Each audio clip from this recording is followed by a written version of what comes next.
Hello dear students, welcome to all of you in Jeevan Education. और last class में हम discuss कर रहे थे एक्सक्रीटरी सिस्टम यानी रीनल सिस्टम यानी उत्सर्जन तंत्र के बारे में। और उत्सर्जन तंत्र के बारे में स्टार्टिंग में हमने पढ़ा कि उत्सर्जन क्या होता है और उत्सर्जन कौन कौन से अंगों के द्वारा होता है अपने बॉडी सिस्टम के अंदर, तो अपन ने देखे। उसके बाद हमने पढ़ा एक ब्रीफली डायग्राम वाइज हमने डिस्कस किया है कि किडनी कैसी होती है, किडनी कितनी होती है, क्या साइज होती है, कितना उसका वेट होता है और किस तरीके से उसकी साइज और लोकेशन फिक्स रहती है, कौन उसकी लोकेशन को फिक्स रखने में हेल्प करता है, वो अपन ने लास्ट क्लास में पढ़ा। अब अपन पढ़ेंगे आगे, इस सेशन को कंटिन्यू करेंगे और इसके बारे में पढ़ेंगे कम्प्लीटली कि किस तरीके से आगे किडनी में और ज़्यादा एक स्ट्रक्चर होती है, यानी उसको माइक्रोस्कोपिक स्ट्रक्चर अपन देखें तो किडनी के अंदर नेफ्रॉन्स पाए जाते हैं और नेफ्रॉन्स कितने होते हैं, कहाँ पर पाए जाते हैं और किस तरीके से नेफ्रॉन का स्ट्रक्चर होता है और किस तरीके से यूरिन का फॉर्मेशन होता है, वो अपन इसके अंदर पढ़ेंगे। साथ ही function of the nephron, function of the kidney के बारे में पढ़ेंगे, यानी किडनी के क्या काम होते हैं, किस तरीके से किडनी काम करती हैं, वो अपन इसके अंदर पढ़ेंगे। तो लास्ट तक विजिट करना है। नए चैनल पर विजिट कर रहे हो तो चैनल को सब्सक्राइब करके बेल आइकन को दबा लीजिएगा ताकि ऐसे ही लेटेस्ट अपडेट और इम्पोर्टेंट टॉपिक आप तक पहुँच सके। ठीक है, तो चलिए स्टार्ट करते हैं आज के सेशन को।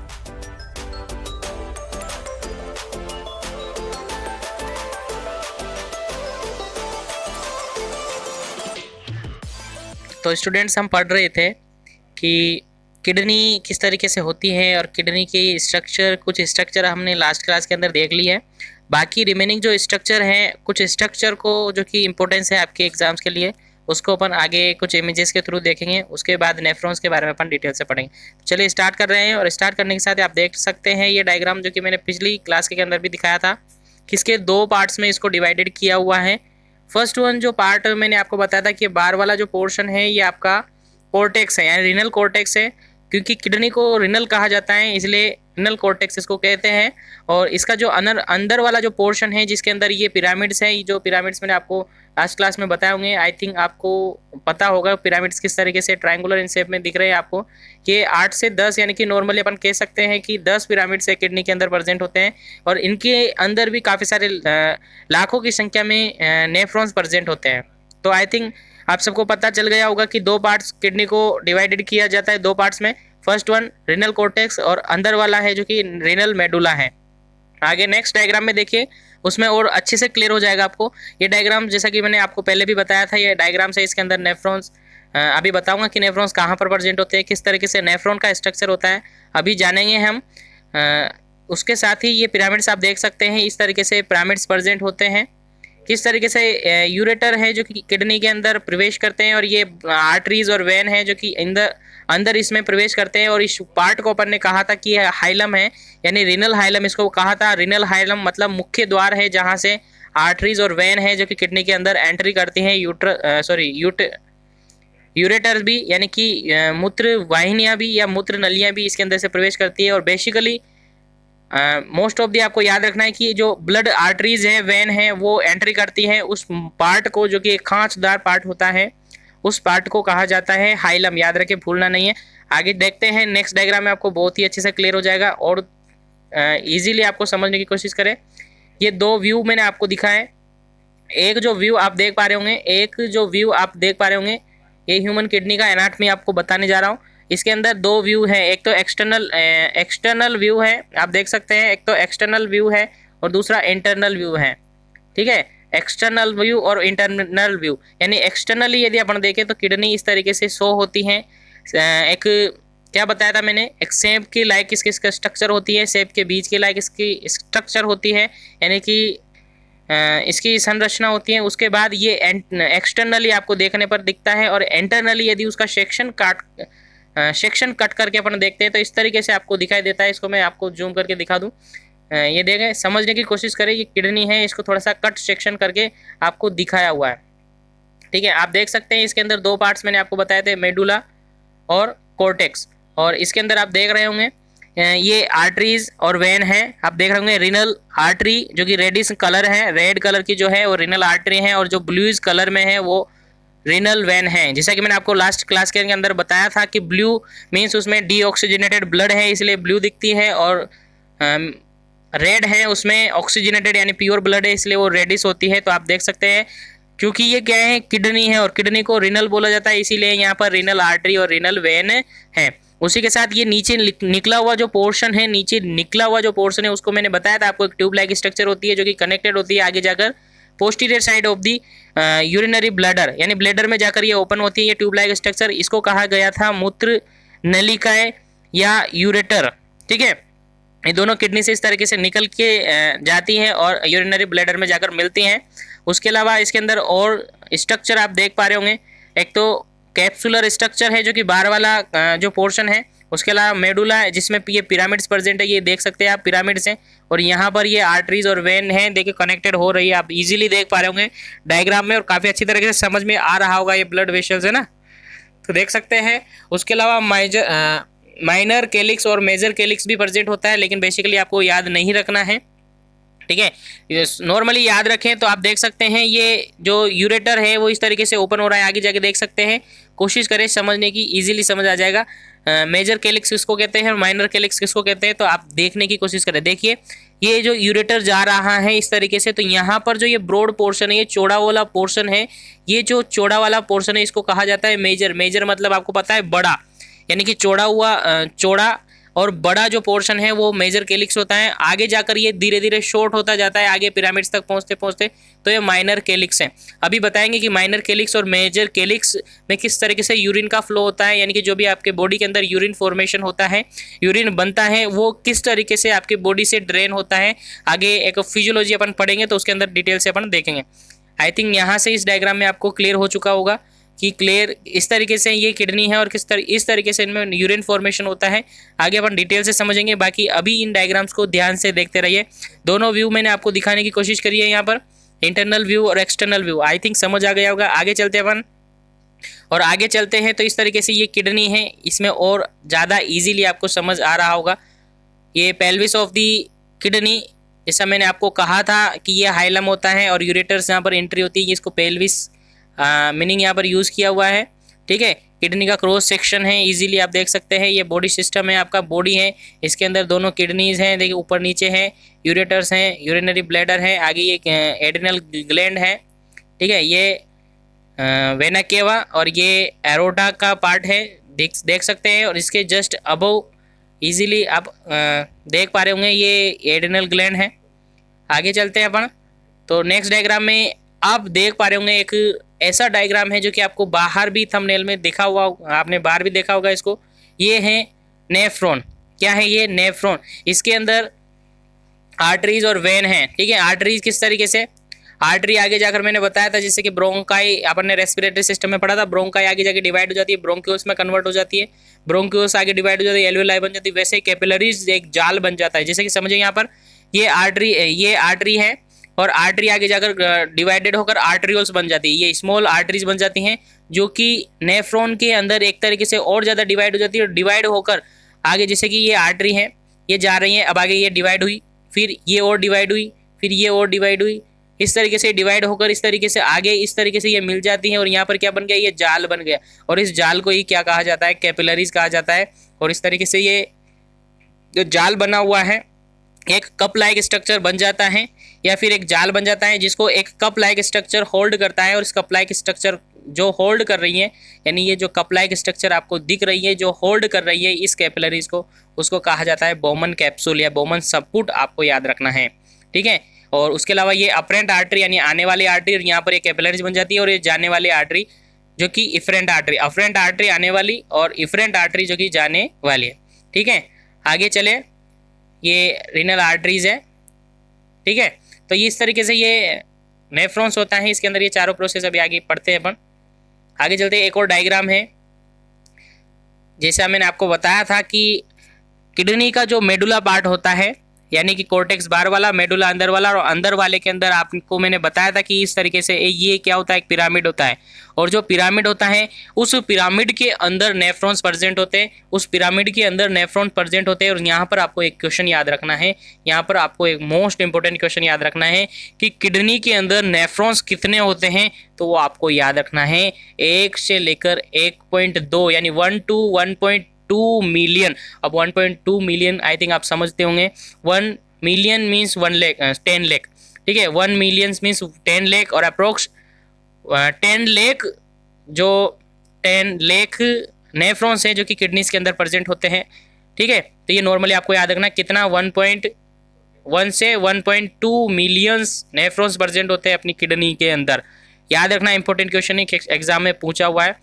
अब अपन बात करें कि नेफ्रॉन्स प्रेजेंट कहाँ पर नेफ्रॉन कहाँ पर पाया जाता है। तो मैंने आपको बताया था 2 पार्ट, किडनी का कॉर्टेक्स पार्ट जो कि बाहर वाला पार्ट था, और एक किडनी का अंदर वाला पार्ट जिसके अंदर कुछ इस तरीके से पिरामिड्स प्रेजेंट होते हैं, और इन पिरामिड्स के अंदर ही नेफ्रॉन्स पाया जाता है, नेफ्रॉन्स होता है। तो देख सकते हैं ये पिरामिड्स हैं, आपको दिख रहा होगा इजीली, और इसके अंदर जो ये स्ट्रक्चर आपको दिख रही है इसको जूम आउट करके यहाँ पर दिखाया हुआ है। देख सकते हैं आप, जूम आउट करके यहाँ पर दिखाया हुआ है। और थोड़ी ही देर पहले मैंने आपको बताया था कि आर्टरीज आती हैं, आने के बाद और धीरे धीरे क्या होता है, डिवाइड होती है।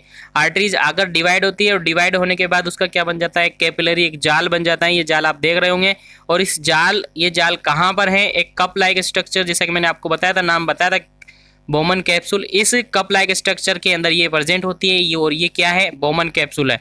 और जो कैपिलरीज का जाल बन जाता है, उस कैपिलरीज के जाल को क्या कहा जाता है, ग्लोमेरुलस। ये भी आपको एग्जाम में पूछा हुआ है, ग्लोमेरुलस कहाँ पर प्रेजेंट होता है, तो बोमन कैप्सूल के अंदर प्रेजेंट होता है। क्या होता है ग्लोमेरुलस, तो वो भी आपको याद रखना है कि आर्टरीज डिवाइड होकर कैपिलरी छोटी छोटी ब्रांचेज में डिवाइड हो जाती है, यानी छोटी छोटी ब्रांचेज डिवाइड होकर जो आर्टरीज का एक जाल बना लेते हैं, उस जाल से एक गुच्छा बन जाता है, यानी कि जाल बन जाता है, और उस जाल को ही ग्लोमेरुलस कहते हैं, जो कि बोमन कैप्सूल के अंदर प्रेजेंट होता है, बोमन कैप्सूल से कवर्ड रहता है। और ये बोमन कैप्सूल आप देख सकते हैं, और ये नेफ्रॉन है, और nephron is a structure and functional unit of the kidney, यानी किडनी की संरचनात्मक और क्रियात्मक इकाई मानी जाती है नेफ्रॉन। ठीक है, और नेफ्रॉन का फर्स्ट पार्ट अपन देख रहे हैं, बोमन कैप्सूल जो कि कप लाइक स्ट्रक्चर है, और इसके अंदर क्या होता है, ग्लोमेरुलस होता है, जो कि आर्टरीज का क्या होता है, जाल होता है, और उस आर्टरीज के जाल को ही ग्लोमेरुलस कहते हैं, जहाँ पर फिल्ट्रेशन की प्रोसेस होगी, आगे डिटेल से अपन डिस्कस करेंगे। इधर से अफरेंट आर्टरी निकलने वाली इफरेंट आर्टरी अपन ने डिस्कस किया। उसके अलावा देखिए ये एरो आपको शो हो रहा है, ये एरो जो शो हो रहा है, इस जो शो होने वाले एरो को क्या बोला, ये आगे जा रहा है, ये एरो इस तरीके से जा रहा है। इस ये ट्यूब लाइक स्ट्रक्चर आपको दिख रही है, इसको बोला जाता है कॉन्वोल्यूटेड ट्यूब्स।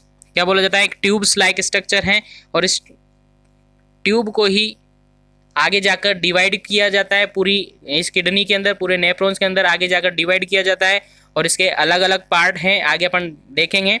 तो सबसे फर्स्ट वन, इसके पार्ट अपन यदि देखें तो ट्यूब्यूल्स जो पार्ट हैं, ये ट्यूब लाइक स्ट्रक्चर आपको दिख रही हैं, इस पार्ट को आगे जाकर फर्दर डिवाइडेड किया जाता है, और कितने पार्ट्स में डिवाइडेड किया जाता है आगे देखिए आपको इजीली समझ आ जाएगा। ये वाला जो पोर्शन आपको दिख रहा है, थोड़ा जूम आउट में करता हूँ, आपको इजीली समझ में आ जाएगा। ये जो पार्ट आपको दिख रहा है यहाँ तक का जो ये पार्ट दिख रहा है आपको, ये लाइन आपको ड्रॉ कर रखी है, मैं एक लाइन और ड्रॉ कर देता हूँ यहाँ पर, आपको इजीली समझ रहेगा। तो ये जो लाइन आपको ड्रॉ कर रही है, इस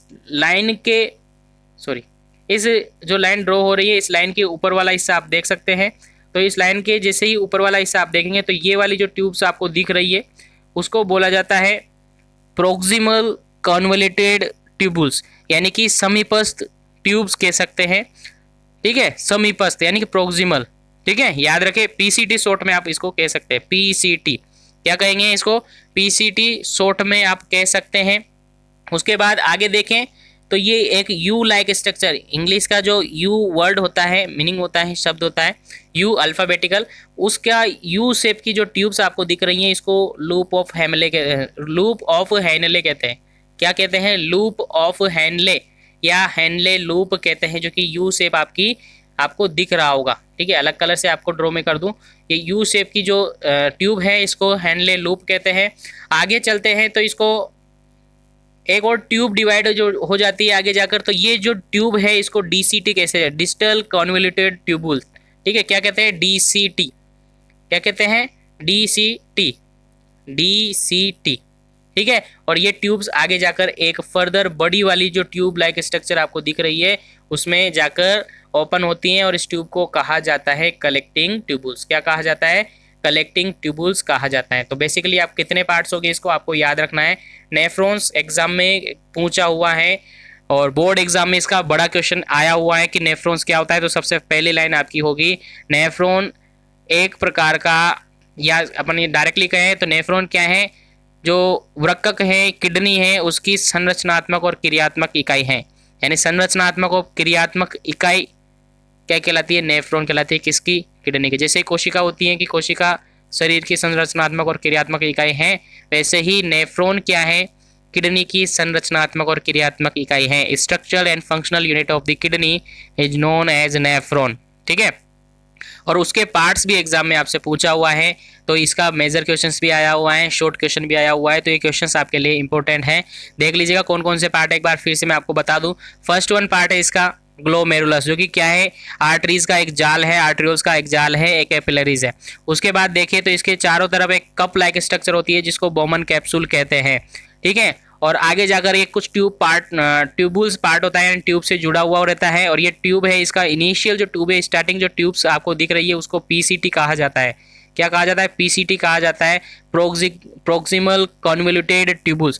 आगे जाकर ये एक पतली सी यू शेप की ट्यूब्स में कन्वर्ट होती है, यानी एक यू शेप की ट्यूब्स होती है जिसको लूप ऑफ हेनले या हेनले लूप कहते हैं। और यही ट्यूब आगे जाकर फिर से चौड़ी हो जाती है, यानी ब्रॉड हो जाती है, और उस ट्यूब को कहा जाता है डीसीटी। क्या कहा जाता है, डीसीटी, ये भी याद रखना है। और ये आगे जाकर एक बड़ी ट्यूब्स के अंदर ओपन होती है जिसको कहा जाता है कलेक्टिंग ट्यूबुल्स। ठीक है, कलेक्टिंग ट्यूबुल्स। और ये कलेक्टिंग ट्यूबुल्स आगे जाकर ओपन होती हैं आपके यूरेटर्स के अंदर। किसके अंदर ओपन होती हैं, यूरेटर्स, यानी कि मूत्र नली के अंदर ये ओपन होती हैं। ठीक है, तो आई थिंक यहाँ तक आपको समझ आया होगा कि नेफ्रॉन क्या होता है। इजीली यहाँ से समझ में आ सकता है आपको। देखिए इसको और मैं जूम करके आपको दिखाऊं, ये आपका पिरामिड है, और इस पिरामिड के अंदर ये बोमन कैप्सूल है, ये आगे कन्वर्ट हो रही है, ये यू से लूप ऑफ हेनले है, ये कलेक्टिंग ट्यूबुल से, और ये कनेक्ट होती है आगे जाकर माइनर कैलिक्स से मेजर कैलिक्स, और मेजर कैलिक्स से यूरेटर से यूरिनरी ब्लैडर में चला जाता है यूरिन, और उसके बाद पास आउट कर दिया जाता है। आई थिंक समझ आ रहा होगा। आगे चलते हैं, एक और डायग्राम, रफली डायग्राम आप देख सकते हैं। रफली डायग्राम आप देख सकते हैं किस तरीके से ये डायग्राम है, आपको समझ आ रहा होगा। इसमें बहुत ही इजीली स्क्रीनशॉट ले सकते हैं और डायग्राम बनाने की कोशिश करें, और इससे इजी डायग्राम आपको कहीं मिलेगा भी नहीं, तो इसको फटाफट से स्क्रीनशॉट ले लीजिएगा और उस बनाने की कोशिश करें, प्रैक्टिस करें। ये एग्जाम में पूछा हुआ है, इंपॉर्टेंट है बोर्ड एग्जाम्स के का। ठीक है, बोर्ड एग्जाम्स में काफ़ी बार ये पूछा हुआ है, तो इंपॉर्टेंट है, आपको याद रखना है। ठीक, अब आगे देखते हैं इसके अंदर। फिर से वही पार्ट में बताऊं क्योंकि इंपॉर्टेंट है ये आपके एग्जाम में, इसीलिए मैं इसको फोकस कर रहा हूं। तो इसके अंदर सबसे फर्स्ट वन आप देखिए, ये आ रही है इधर से, क्या आ रही है, अफरेंट आर्टरी, यानी आने वाली जो आर्टरीज है, आने वाली जो धमनीज है, उसको अफरेंट आर्टरी बोलते हैं। यहाँ जाकर ये कैपिलरीज का जाल बना लेती हैं, और ये जाल आगे जाकर दूसरी एक ब्रांच निकलती है, यानी यहाँ से आती है, और यहाँ पर एक जाल होता है, और इस जाल को ग्लोमेरुलस कहा जाता है। ठीक है, और ये आगे जो जो निकलती है उसको आर्टरियोल्स बोला जाता है। कौन सी आर्टरियोल्स, एफरेंट आर्टरियोल्स। ये अफरेंट आर्टरीज, ये एफरेंट आर्टरीज, और इसको होल्ड करके रखता है कप लाइक स्ट्रक्चर जिसको बोमन कैप्सूल बोला जाता है, बोमन सबपुट बोला जाता है। आगे ये कनेक्टेड होती है एक ट्यूब लाइक स्ट्रक्चर से, और इस ट्यूब को बोला जाता है पीसीटी। क्या बोला जाता है, पीसीटी, प्रोक्सिमल कॉन्वोल्यूटेड ट्यूबुल्स। और ये ट्यूब्स आगे देखो, ये ट्यूब्स ध्यान रखें, ये जो ऊपर वाली ट्यूब्स हैं पीसीटी, वो थोड़ी चौड़ी होती है, और ये थोड़ी सकरी होती है, आपको इजीली डायग्राम में दिख रहा होगा। और ये यू लाइक स्ट्रक्चर है, ये हेनले लूप है जो कि सकरी होती है, पतली होती है। आगे जाकर फिर से ट्यूब जो जुड़ी हुई है, ये इससे वापस से चौड़ी रहती हैं, और इस चौड़ी ट्यूब को कहा जाता है, ब्रॉड जो ट्यूब आपको दिख रही है इसको कहा जाता है डीसीटी। क्या कहा जाता है, डीसीटी। और डीसीटी आगे कनेक्टेड होती है कलेक्टिंग डक्ट से, कलेक्टिंग ट्यूबुल्स को, तो इन सबसे बड़ी होती है, और बड़ी होती है, और आगे जाकर ये कनेक्ट होती है आपकी मूत्र नली से, यानी कि यूरेटर से। उसके बाद मेजर कैलिक्स, माइनर कैलिक्स और यूरेटर, आगे जाकर ये यूरिनरी ब्लैडर में जाकर ड्रेन हो जाती है। तो इस तरीके से यूरिन का फ्लो भी होता है।